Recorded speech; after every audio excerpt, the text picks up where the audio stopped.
భక్తి అంటే అమ్మవారికి చాలా ఇష్టం. మోక్ష సాధన సామ్రాజ్యం భక్తిరేవ గరీయసి. మోక్షం పొందడానికి అన్నిటిలోకి భక్తి మాత్రమే గొప్పది. భాగవతంలో చిక్కడు క్రతువుల చిక్కడు దానవుల శౌచశీల విధులకున్ చిక్కడు దేనికి భక్తిని చిక్కిన క్రియనచ్యుతుండు సిద్ధముసుండి అన్నారు. దేనికి దొరకని భగవంతుడు కేవలం భక్తికి మాత్రమే లభిస్తాడు.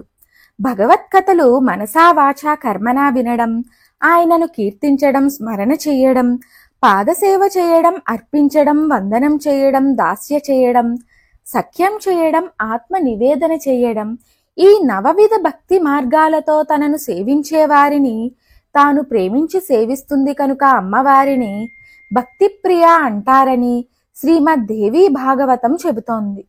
అమ్మవారి మీద సంపూర్ణ ప్రేమను ఉంచడం ముఖ్య భక్తి అని, అమ్మను తలచి ప్రపంచాన్ని మరిచిపోయి సమాధి స్థితిలోనికి వెళ్ళడం గౌణ భక్తి అని అంటారు. సూర్య పురాణంలోనూ గరుడ పురాణంలోనూ 8 రకాల భక్తులను పేర్కొన్నారు. భక్తి ఉన్నవాడు నిజమైన శ్రోతీయుడని, అతడే మహర్షి అని, అతడే పండిత శబ్దానికి అర్హుడని, పరమ నీచుడు, మ్లేచ్చుడు, చండాలుడు అయినప్పటికీ భక్తి ఉంటేవాడు తనకిష్టుడని భగవంతుడు పేర్కొన్నట్లుగా గరుడ పురాణం చెబుతోంది.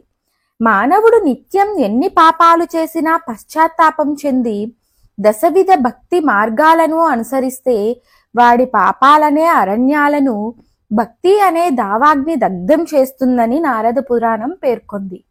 భక్తి అనేది అత్యంత సూక్ష్మ విధానమని, అనేక ఘోర పాపాలను క్షణంలో నాశనం చేస్తుందని, భక్తి తప్ప సులభంగా మానవులను తరింపచేసే మరొక మార్గం లేదని కాశీఖండంలో ఉంది.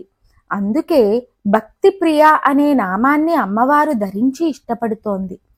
ఈ మంత్ర ప్రయోగం ఫలితం తెలుసుకుందాం. ఈ మంత్రం కల్పవృక్షం వంటిది.